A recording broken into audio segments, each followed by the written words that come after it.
Okay, so that was part one. Now we're moving into part two, like where on earth are we headed inside of the context of everything that we just saw. Now, I'm not crazy about reality, says Groucho Marx, but it's still the only place they're going to do some meal. Is there somewhere else we can go? For maybe, we can go somewhere else for a little while, eh? But we keep showing up here, right? Every day to get our tacos. And we love our tacos. So did Groucho until he popped off. He went somewhere else. We don't know where Groucho is. How about Mr. Fuller? Hopefully we've all heard of Bucky, Mr. Fuller. So he's just an amazing guy. It is now highly feasible to take care of everybody on Earth at a higher standard of living than has ever been known. It no longer has to be you or me. Selfishness is unnecessary. War is obsolete. It is a matter of converting the high technology from weaponry to livingry, says Bucky. Now, I can't remember how long ago he died, but it was certainly many, many, many decades ago. So, and there was actually probably way smarter people than it, even though he was one of the smartest guys around. There's been plenty of smart people since. How come we haven't done that? We haven't done that. It's very, very curious, right? So this is the pill that everybody says that they want, but they just can't seem to swallow it. It's kind of hard to swallow this one. So, and then we have Eleanor Roosevelt saying, you must do the things you think you cannot do. So while you start contemplating all of these things and you're thinking stuff like, wow, well, this just looks way too big for me. There she is, from all those decades ago saying, do those things you think you cannot do. You must, she says, you must do those things. What a very interesting contemplation.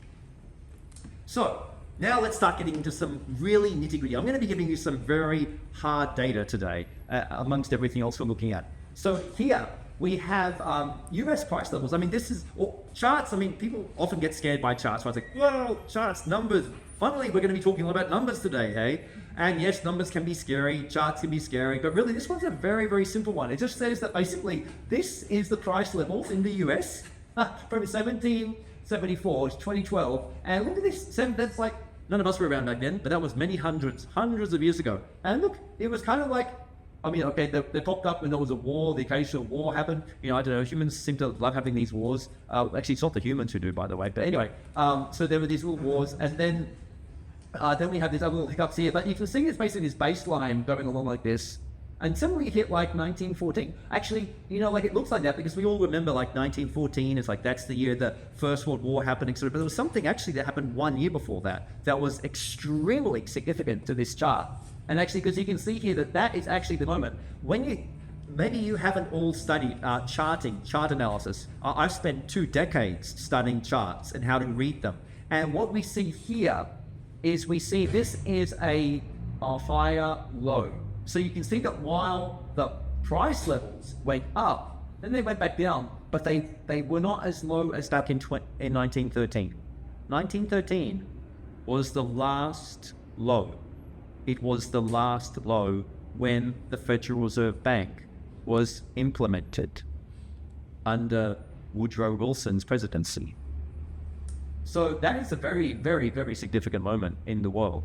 And then price levels went up, and then they went down, maybe. And so by the 1930s, I wonder why. Then we have the Great Depression. Fascinatingly, happens about 20 years or 15 years after the Federal Reserve Bank. And then after that, then we had the Second World War. Okay, things kind of go up. But now you can kind of see, there were these highs of pricing, of costs of living, the cost of living. And then suddenly, once we get past this point here, oh no, hang on. Oh, okay, right. Oh, what? These are more. Hang on. What? Oh, okay. And then who knows how far it goes up? I guess we'll be finding out, right? So that's how the cost of living's been going. And then we look at this is another very interesting chart. Container freight rates. Container rates. You know how we live in this interconnected world of shipments and getting all these goodies all over the world? Well, once again, like basically the cost of shipments. This is very recent, December 2019. But you can see that even as the pandemic hit, it stayed very constant until about 12 months ago. And then for some reason, the cost of shipments just took off. And if you want to do some very interesting research, do research into shipments around the world and find out what's happening with the supply chain and the cost of shipping. It might alarm you with what is going on. Then what else have we got here? Consumer Price Index. So along with the, so we have the real compensation per hour and then the cost of living. So the CPI, well, this is the cost of living. It's coming up, but it's not, the hourly rates are not a match for that. I wonder if we're going to have any problems. I wonder if the average people are going to have problems. And what are this? Why government is basically never the solution? Well, in the 2008 crisis, they did a $700 billion bailout to the banks. And then more recently, under this forever QE, they've got these great words for quantitative easing, $4 trillion in the US economy, in the world economy. And so really, where is this taking us? When you systematically reward failure. So what that means is that you reward the failures of complete irresponsibility. And what kind of results should we expect? Who wants to hear a little bit more from our friend Klaus Schwab? I have a couple of other little videos from him. And so let's just have a little listen to what Klaus has to say about it.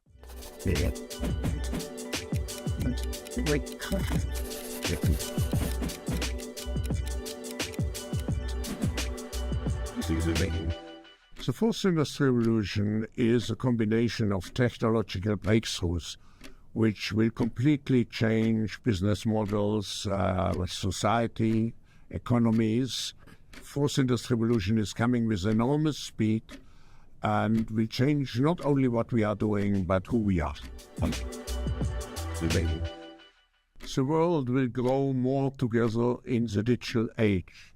We are becoming more interdependent. We will have not less, we will have more globalization. But the question is, how do we master and how do we construct this new type of globalization? I call it globalization 4.0. It's a poison for society.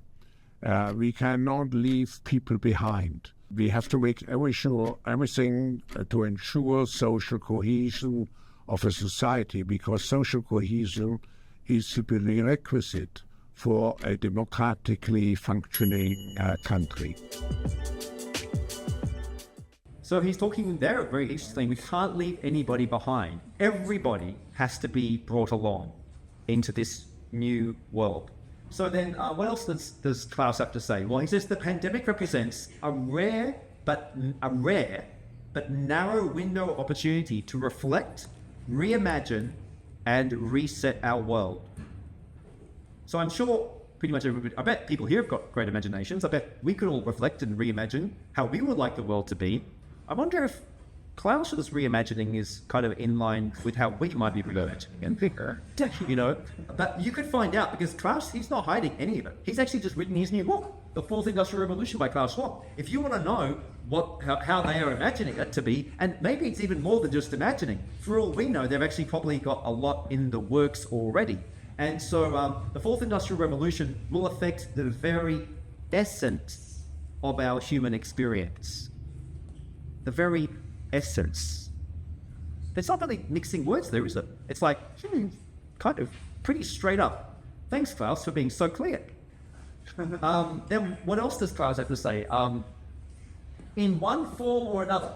Now, you've got to love his outfit for this one. I mean, it's such a great outfit that Klaus has got here. When he's saying this bit. So, in one form or another, social and physical distancing measures are likely to remain in place after the pandemic itself subsides. Hang on. So it subsides. It's gone away, but we're still going to live like that, apparently, which justifies, so that justifies the decision of many companies in different industries to accelerate automation, to accelerate the automation process. In fact, automation technologies are particularly well suited to a world in which people cannot get too close to one another or are willing to reduce their interactions. So long as we keep our distance from each other, that's going to help with automation. Our possibly lingering fear of becoming infected. So the lingering fear, even though it's subsided, the lingering fear of becoming infected with a virus, COVID, or another one, anyone might do, anyone, will therefore hasten the relentless march of automation. The relentless march. So really, it's good to study Klaus. It's very good, I think. I'm not giving you much of him today, so we'll just keep moving on because I don't know if that was of much interest to any of you. But how about this little tweet that they put out? Some of their tweets caused a bit of flack that they took them down. It's kind of sad. I don't know what you think of it actually. But this one here, you'll own nothing. See, look, they've got the nice little you'll own nothing and you'll be happy. You'll be happy owning nothing. Is Klaus going to own nothing? I don't know about. He looks like he's pretty happy with what he's got going on, right? And he's not just Klaus. I don't know. I don't think we should hate on Klaus too much. I think he's just doing his job, right? He's just doing his job. Thanks, Klaus, for doing such a good job. But we've got, and you can't really see him, but this is our other friend Marx here, and who I was raised to dearly love Marx, by the way. I thought he was pretty good when I was a kid. And so the theory of the communists may be summed up in a single sentence: abolition of private property. Okay. I am just the messenger today, everybody. I am just the messenger. I'm not actually even saying much about what I think about any of this. I'm just going to really just reflect back to you. Be the mirror. Just going to be the mirror. So here we have, this is a Danish member of parliament, and this is a tweet from WEF, World Economic Forum. Welcome to 2030. 2030, which is only a few years away, 9 years away. We've got 9 years. I own nothing. Have no privacy. Hang on. They left that bit out before. Remember they said you own nothing, be happy? Now there's no privacy. So if I own nothing, this is from WEF. This is Klaus has probably got a whole chapter. I haven't read the book yet, but there'll probably be a chapter of how no privacy is really good for you. So I own nothing, have no privacy, and life has never been better. So you're just living in glass walls. It's all happening. It's all going on. Everybody can see everything. It's great. And welcome to 2030. Now this is this Danish parliamentarian. Welcome to 2030. I own nothing. Look, hang on. So she's actually retweeting it. Oh my God! I think she was the one who said it. So now, okay, I have a little bit more for you. This is the program. It's a program, right? We're all part of the program. Yeah. So I'm just gonna show you this next little one here, and let's see what we all think of this video. It's at the end what the fourth industrial revolution will lead to is a fusion of our physical, our digital, and our biological identities. Right. Relentless, remember? Did we say that word relentless earlier? Anyway, so there's more. They're only just getting warmed up, folks. So we're just getting warmed up here. So take some deep breaths because we've got a lot to talk about. So this year, July, actually, that's not that long ago, hey? The World Economic Forum and its partners hosted a simulation of a cyber attack on supply chains and the power grid. Yeah.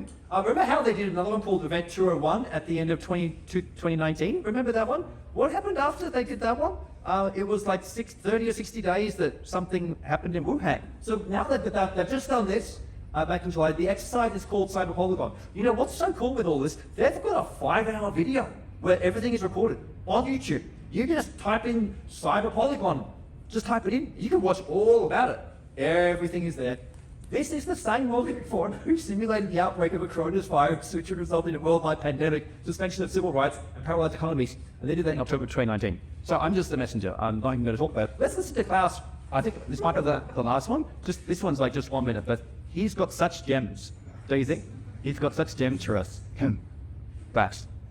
We all know, but still pay insufficient attention to the frightening scenario of a comprehensive cyber attack, which would bring to a complete halt to the power supply, transportation, hospital services, our society as a whole. The COVID-19 crisis would be seen in this respect as a small disturbance in comparison to a major cyber attack.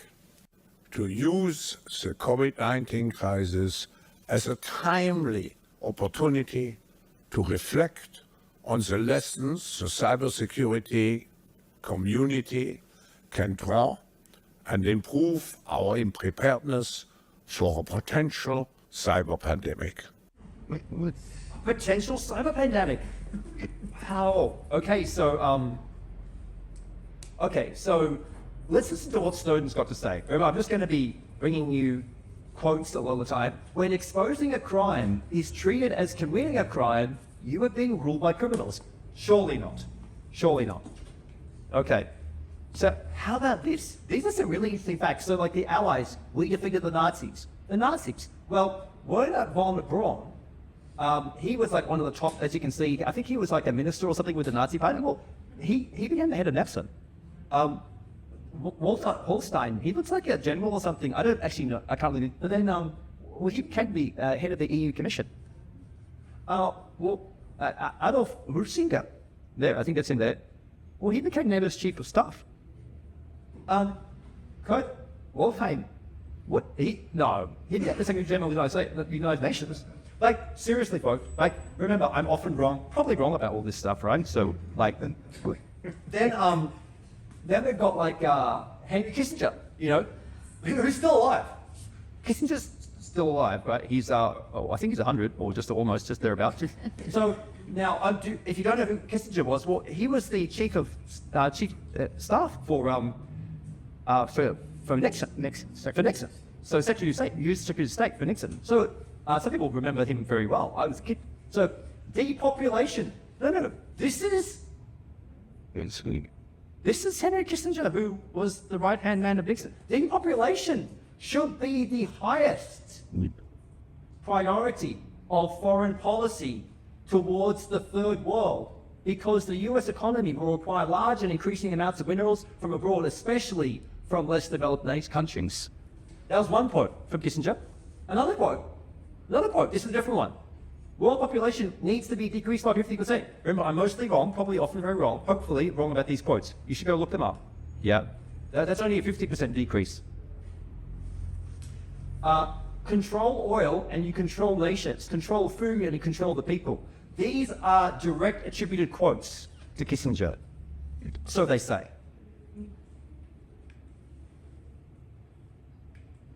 What about the guy who was his boss? What about the boss when they were working together? Oh, he's dead. So Kissinger outlived his boss. But maybe he wasn't really his boss. I don't know. Anyway, so Richard Nixon, 1994.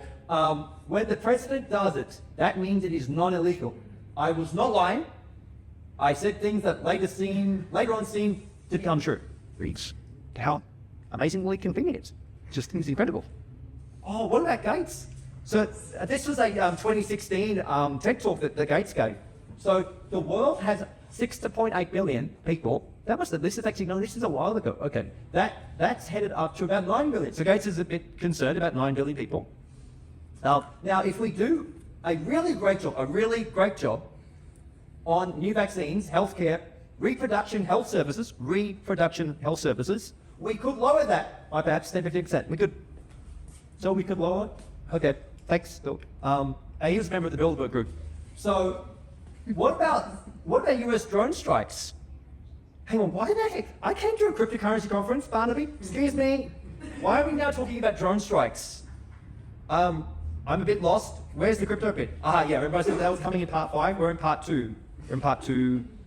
So, because there's politics. Are drone strikes to do with politics? Is politics anything to do with money? I don't know. Let's just find out. What's going on with... So, remember that we had that awesome guy come in, Obama, and how he was going to help everybody? Obama, he said he was going to help everybody. Again, they don't mention the where, do they? He was going to help out, I guess, presumably the people in the States. Because like that, I don't think like that included helping out the people in Pakistan or Yemen. Because the drone strikes, I mean, I gotta admit, I was never much of a fan of Bush. But he wasn't droning me. He wasn't doing many drone strikes. I guess the drone tech wasn't that good back then, was it? Oh, that's what it was. The drone tech wasn't so good. So when Obama comes in, the drones, they get really good. Oh, wow. Oh, look at the number of kills you get. You get so many kills. Oh, but Obama, no. Like, see, what's interesting with stats, right? This is Pakistan and Yemen. I mean, who's been to Pakistan or Yemen? Really? Like, oh, somebody has. Okay, so it's real. Okay, so somebody here has been to Pakistan. But that means that maybe it's legit. Maybe there are people there. I don't know, but down here, this one here is 2017. Like, you know, because if you like Obama, that means that you don't like Trump. And if you like Trump, then you don't like Obama. But unfortunately, like, so let's say you go, oh wow, Obama, really, I don't like him anymore, killed too many people with drones. I'm going to be a fan of Trump. Oh, but hang on. Oh, but this is Syria. That what? And that's Iraq. But that's different to Pakistan. And how come the drone strikes really took off big time, even bigger than Obama, for all those people in Syria and Iraq? I don't know. Maybe don't look at stats too much, hey? It's a bit disturbing. So, all politics is a struggle for power. This guy, right rules. I haven't actually looked too much, but you should always do your own research into everything I'm saying because I could be wrong, right? So all politics is a struggle for power. The ultimate kind of power is violence. Build. Okay. Maybe that's what those drone strikes are about. The two most misguided notions held in America: our government wouldn't really do that to us or anybody else, and if they did do it, they will tell us about it on TV. So I guess we don't have too much to worry about because they'd be telling us about it on TV, right? So we want to go back to Churchill. See, we have all these. That's why I designed this game, so that because I kind of had this hunch that maybe if we looked at the past, into the history, we might learn a thing or two about maybe what's headed our way. I don't know. Maybe this guy, he's a really interesting character, Churchill. He's not around anymore either, but you know, he said the farther back one looks, the further into the future one may see. Interesting. Good to contemplate. Thanks, Churchill, for that one. Here we go. Because when we're looking, again, we're going to go right back in the past. We're just taking leaves. All we're doing actually is just listening to what these guys, I think most of them are guys, are saying, and we're looking back. So now he says, look back. So we go back here. And you know the other thing that we looked at, the other price cost of back in the 1700s? And hang on. So once again, this is like really US national debt and money supply versus consumer price index again. So the cost of living, along with the national debt, and just weird again, like how it's like this baseline. And then it starts taking off a little bit, but you can't see it too much here. And the three key metrics here, we have national debt, the money printing in the billions, and the CPI. So hang on, so what we're saying, what the national debt and the money printing and the cost of living is just like a hockey stick. There's not going to be any problems, really, is there? I don't know. Let's, I don't know where it's going. But that's what we're here. You'll see where this might lead to. So, Point put it. Wait, muddle. Anyway, yep.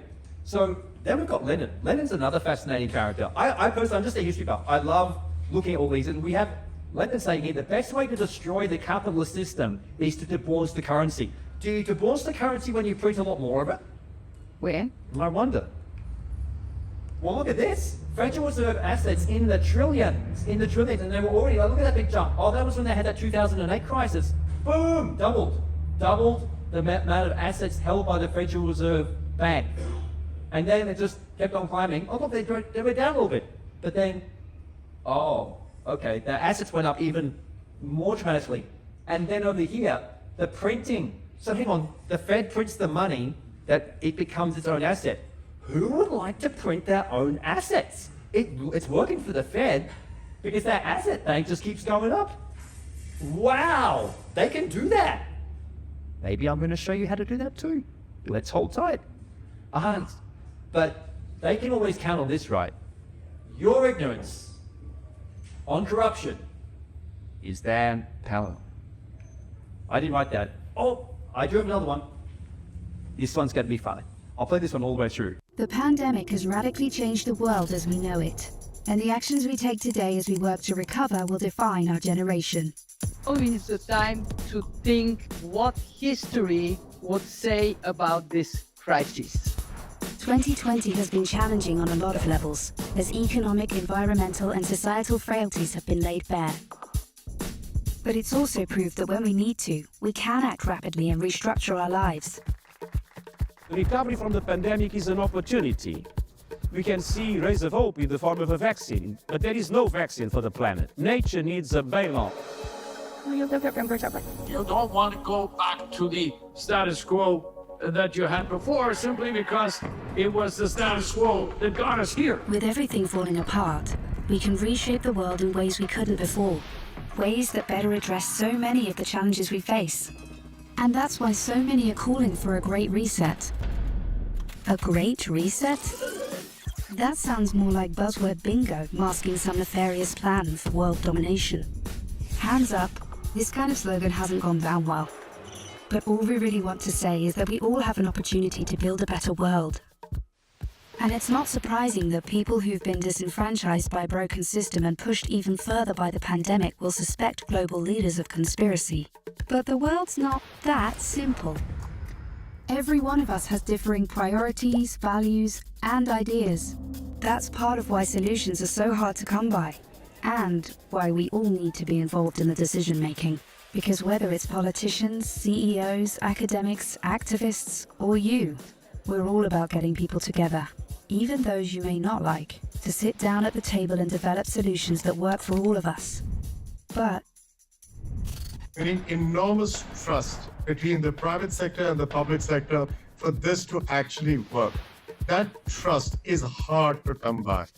it's time for people to work together, listen to each other, and build this trust, so we can move towards a better world. And we really need one. Because while the pandemic affects us all, it's clear it affects some more than others. The first people who are hit are the people at the front, those who are vulnerable. It is those on the front line who take it first, and that is simply unacceptable. See, at the start of 2020, 1% of the world's population owned 44% of the wealth. And since the start of the pandemic, billionaires have increased theirs by more than 25%, whilst 150 million people fell back into extreme poverty. And with climate change set to dwarf the damage caused by the pandemic, the message from 2020 should be abundantly clear. Capitalism, as we know it, is dead. This obsession that we have had with maximizing profits for shareholders alone has led to incredible inequality and planetary emergency. But no one can do this alone, and top-down approaches won't get us anywhere, because everything we've learned in our work has shown us that diverse voices lead to better results. And it's for these reasons that the forum talks about something called stakeholder capitalism, which would shift businesses away from just profit. Because if we want to change where the focus of our recovery will go, then we need a new dashboard for the new economy. And that needs to encompass people, planet, prosperity, and institutions. giving people a real stake in the economy and putting well-being before growth. And that's all about getting the right people in the right place at the right time. We must rebuild our relationship with nature for the survival of the peoples and our planet. We have a window of time which is closing, and we need everybody who cares to get together and find solutions now. It's the people who have great ideas and who share them with others. They're the ones who are shaping the future. So if you want to be a part of the change, then tune in, turn on, and get involved. Follow the Davos Agenda, right here, online, on YouTube. So all we have to do is follow the Davos Agenda. Just, it's really just that simple.